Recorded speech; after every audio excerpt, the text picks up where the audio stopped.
Thank you, Joe. Can everyone hear me all right? I mean, that's important.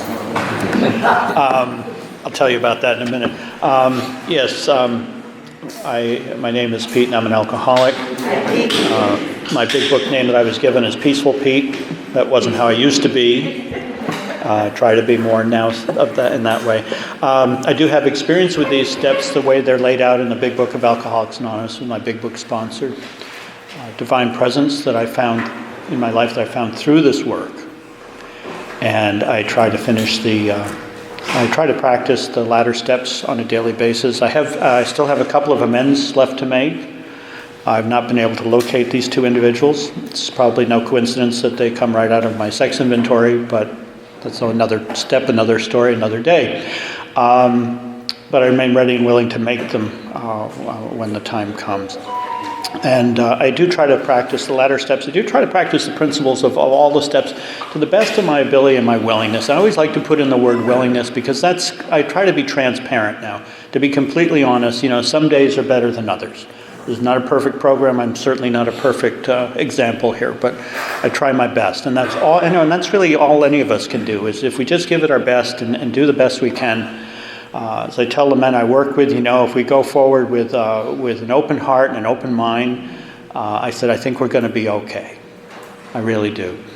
And so great to be here this afternoon. So great to see everybody in person. It was so great.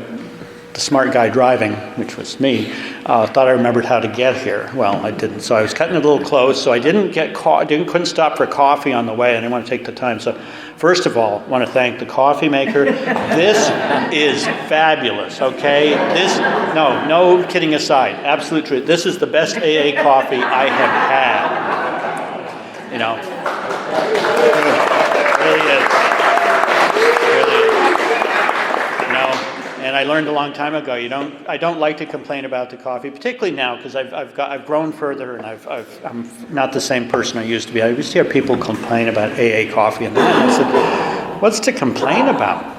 It's free. It's free, but then you get a dose of recovery with it. So I said, what's not to like about it? And also, if you complain about it, guess who's going to be the next coffee maker? That's my solution anyway, if I were king.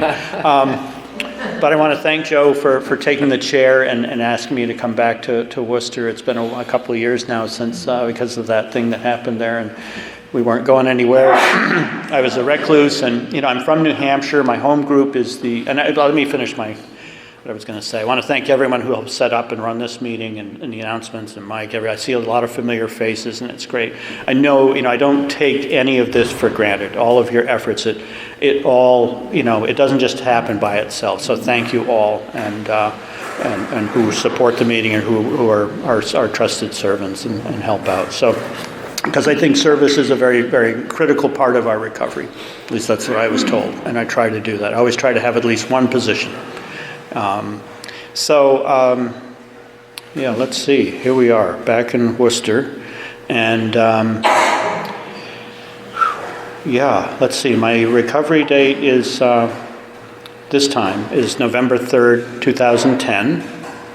And my original recovery date was February 6th, 1982. A lot of time in between there. No, I wasn't sober the whole time.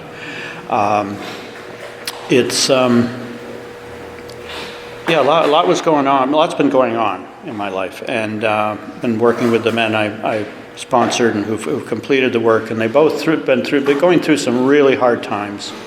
Divorce, moving into a new house. Another man I work with, his partner, 5 weeks ago, ended her life in their apartment while he was at our key meeting. And so they both came and stayed with us, my wife and I, and it's been great, but I'm kind of a recluse anyway. So this was a huge step for me, but I'm so glad I had the opportunity to do that. And to be there of service and to be able to help them at these really, really difficult times in their life. Where do I start here? Well, it kind of threw me off this morning. I had another thing go on this morning, but that's okay. I heard something the other day. It was said something like, I just remember nope. not my problem ever. And I have to tell myself, no, this was this person's reaction to this. It had nothing to do, and it's like, it's not my business. It's not my problem. So, yeah, so here we are in step 12. Yeah, like I said, it took me 32 years to get to Big Book Step Study from the time I first walked through AA. So don't get discouraged. Really, don't. Take it a day at a time. Just do the best you can. And I say this almost at every step, really. I say, this is my favorite step. I think whatever step we're on is my favorite step. And what I like about step 12 as a whole, and I always go back and I look at I used to do the steps off the wall, and obviously that time my recovery was off the wall, and it did not work very well, believe me. So, and Excel spreadsheets don't work for your inventory either. I always like to go back to the way they're originally written. We see them on the wall. We see them back as we were into step 3. And I always like to carefully look at it because, they list them very early on. Here we go. And I always like to just look at my big book. Having had a spiritual awakening as the result of these steps. I see this step in three parts. Having had a spiritual awakening as the result of these steps. So that tells me, and what I've learned, this is the sole purpose of my work. It's the sole purpose of my work. As it says later in this reading, the bottles are only a symbol. The alcohol was only what I think of as my initial solution, trying to fix the problem that was Pete. Okay, but I didn't know that. I thought alcohol was my problem, and it was. It was one of my problems, but I thought of it as my solution because for a lot of years it worked. It worked. And then it got so bad it stopped working. I kept drinking, and here I am, looking for another solution. But it's the result. It doesn't say it's one of the results. And what it is the spiritual awakening, whether you call it a spiritual awakening or you call it a spiritual experience or psychic change. You can describe it any way you want. That's the beauty of this work, is that we make it our own. It always said this is suggested or whatever, and it really is. I use the reference to the divine. Okay, even growing up, in a particular religion, I always had like a real thing with the God thing. And, I always had the image of a certain type of God, of my parents. And so I would think of it more as a divine thing. But that's just me. And again, you can... but this is to me, this is the sole purpose of this work, of my work here, is to have this spiritual awakening, this spiritual experience. I like the idea of awakening because I think it continues. But experience, the psychic change that it talks about in the Appendix 2, the spiritual experience. And thank God they put that in. Because, boy, I missed it. If it was going to be the bolt of lightning sudden thing, boy, I missed it, I always joked. I said, I was standing behind the door when they said, they said brains, and I thought they said trains, and I took a trip. No, really, I missed out, and I felt I missed out on this. And I said, well, okay, there's something new. No, because I kind of felt in my way that in my alcoholism that I really did. I spent most of my time wishing things were different, and I'd be kind of sitting on the sidelines, watching events, things go by, and then developing a resentment about it. But not thinking that I had to get on my feet and do something about it. So it explains that, and thank God they did, because my spiritual experience, my spiritual awakening, is of the educational variety. Thank God, and that's no pun intended. It's true, because it has started that way, and it wasn't till a couple of years after I found this work. I did this so much, almost kind of on what my Buddhist teacher would call a blind faith. I just believed that there was something, and whatever was happening was happening. And it took me a couple of years after I finished this work that I actually, the way I describe it, I was at a Buddhist retreat, and I didn't find faith, but faith found me. Like out of the blue. I was not expecting, it was like, and it like happened 3 times during the course of this retreat. But the beauty of this educational variety, And if you have one of the sudden ones, hey, go, good, whew, yeah. But I guess I'm one of those, I just need, constant repetition, constant reminders, another chance to learn. I look at these difficulties now as a chance to learn, trying to describe that to some of men I work with. And that I have this opportunity, so I keep learning. And it continues to happen. And if I'm lucky, it continues to happen every day. And I always joke, I always kid around about, I've learned something new today, so it's a good day. And if I'm open to it, and all I need to be is open. It talks again about willingness early on, and the whole process is all about willingness. And, that we don't have to believe anything as long as we're willing. And I just consider the possibility. That's all. Just have an open mind. And that I don't have to understand. And I don't understand, they talk about the God of my understanding. I think of it as my God of not understanding, because I don't understand the divine. I don't understand the concept, the idea of God and so forth, and it's just me. But what it is that I believe for this alcoholic, that whole comprehension of the divine, of God, and that is beyond my human comprehension.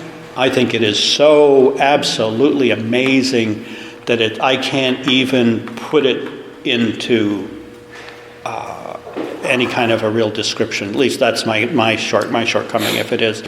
And so I just lost something there too, but the conception of the divine. The other thing is my Buddhist teachers shared too, and it talks about it in the book earlier, is that we are all spiritual beings. We already are. Okay? We already are. We were from the beginning. We were when we showed up. Day one. Well, before day one. Boom, here we are. And we come into this thing called life. But we already are. We have that divine spark. We have that light within us. And what happens is through the choices I've made, and as I go through life, the choices, the mistakes, the paths I take, whatever, and of course my alcoholism contributed tremendously, is that this stuff like encases my heart. This encases this. It's all this like hard, dark stuff that's there. And what we do is we work at it no matter what path you take, in terms of your beliefs, is that we work along with the work here in AA and in Big Book Step Study, we work at breaking that away, so that we can reestablish that connection. It's always been there, but it's just been kind of like a really weak cell signal, comes and goes, ins and out. We always had that connection with the divine, but now we clear that away, and I like to feel that I'm becoming the person I started out to be. I've just taken a really, strange, let's say, grateful Dead. What a long, strange trip it's been, and it has been. And so then the second part is we tried to carry this message to alcoholics. And I know you talked about this last week, and I like to mention it because as a man, I've worked with other men. I love the fact that the key word for me is tried. Tried. Doesn't say, Pete, you're going to succeed. Pete, you're going to be amazing, wonderful. They're going to, throw a party for you, whatever. No, doesn't matter. None of that. Because what the word tried explains to me is that my ego has absolutely no place in this process. This is not about me. As I always told my sponsor, excuse me, I know you think it's about you, but it's really about me. And another friend, I borrow these from all my friends in AA. Another friend says, I may not be much, but I'm all I think about. And it's true. It's still true. I can joke about it, but that kind of brings it out front and center. But it tells me that my ego has no place in working with other men. Doesn't. I used to look around when I first finished the work, and this guy's got all these sponsees and this and that, and I didn't have anybody, it's like, and when I finally just said, I guess it'll happen when it's supposed to happen. Well, then, boom. And I've had, I've heard a lot more third steps than I have fifth steps, but that's okay too. I believe in quality and not quantity. It's going to work because I do the best I can And if the other individual isn't ready and willing to do the work and to do this journey, I'll help them any way I can, wish them well, but we try to carry this message. And I believe I think personally it goes even further, because I carry this, and this is where we get into the third part of Step 12, is to practice these principles in all our affairs, is that I have the opportunity now to carry this message, not directly as like out of the big book, but as a living example of Big Book's, the 12 steps, recovery, into my day-to-day life. Because I may be we've often heard, I may be the only example of a big book, the big book that someone sees or meets, but also that I now have an opportunity to take the new and improved Pete out on the street, okay? Because that's where this really counts. This is where the rubber meets the road. Again, I borrow all this stuff from my friends. When I'm in an AA meeting like this, or any AA meeting, I'm at my absolute best. I am in a room where people, they understand me, they know what's going on. I'm safe. I feel I'm comfortable, which is not a normal kind of way to feel for me. Because normally if I'm in a group, and maybe I am here and I just don't know it, but I'm kind of performing. It's true. That's part of one of my maybe a shortcoming or character defect. It was one of my defense mechanisms anyway. I know that now. I can recognize it. And so this is where I take it out in my day-to-day life. It talks about all my affairs, everything. So I don't just treat people in AA and Big Book Step Study, whatever, with what I've learned here, the changes I've made. I have to practice this in every aspect, every day, every minute of my life. That to me is the test. That is the test. And it talks about, like in Step 10, that this is, we only have today. We're not cured of alcoholism. We only have today, and we have to continually, be vigilant and cautious and careful about our recovery. I've understood in my own experience, that my recovery is incredibly fragile, and I have to be aware of any warning signs or any changes that are going on. But when we practice these principles in all our affairs, is that I have to practice this every day, every minute. I said that before, with everyone I meet.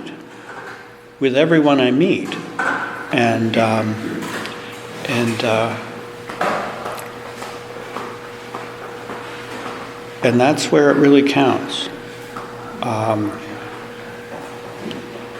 because every person I interact with is a chance for me to practice this, to do this work in a real time, real life basis. And that it talks about this being a lifelong process, and I always add, if I'm lucky, it's a lifelong process, because I know what it's like to go off the rails and go out for 10 years. I know, and I don't ever want to go back to that, because I won't make it back this time. I know that. And so this is a matter of life and death,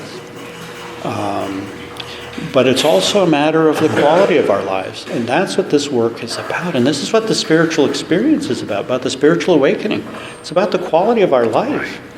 There was a famous bishop in Boston who I remember as a kid, see him on TV, and he made this quote, and I didn't know what he was talking about at the time, but he said that, that members of this was years ago, decades ago, members of alcoholics or recovering alcoholics are the most fortunate people in the world, because they get to live 2 lives in 1 lifetime.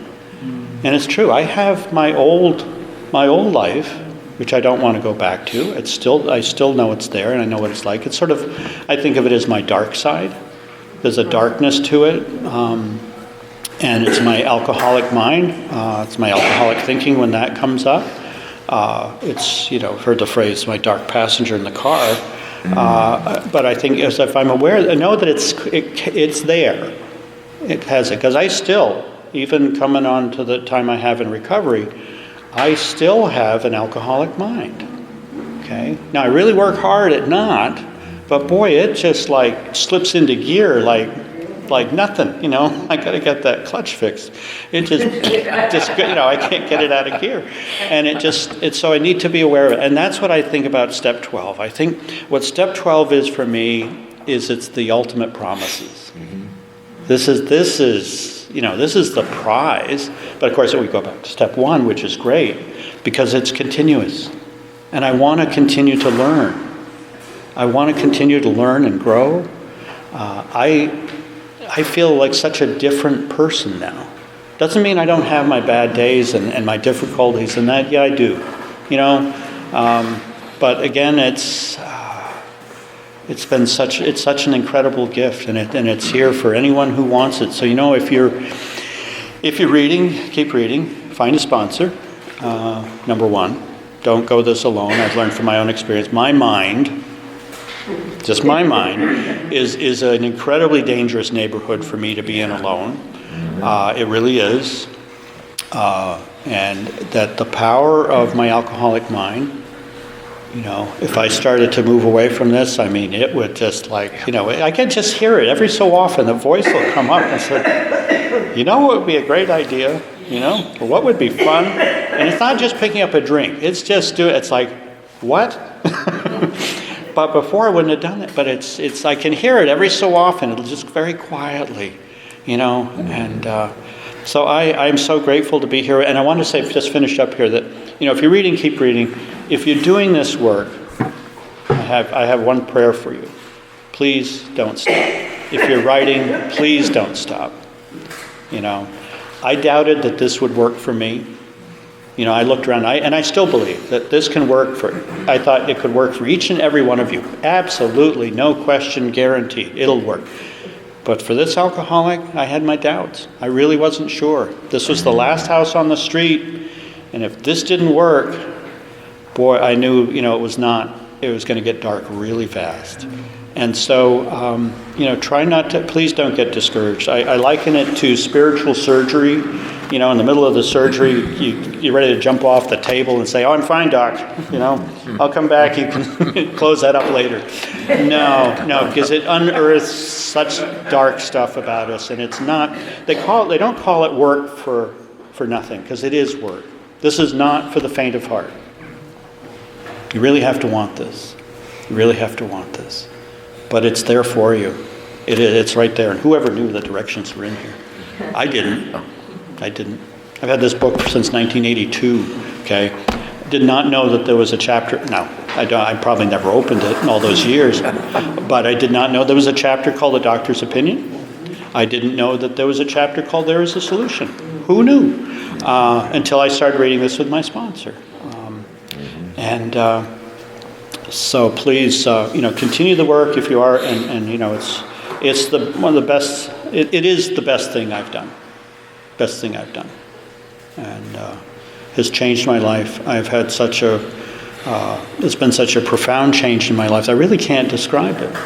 I mean, it's so widespread. It's everywhere. It touches every part of my life.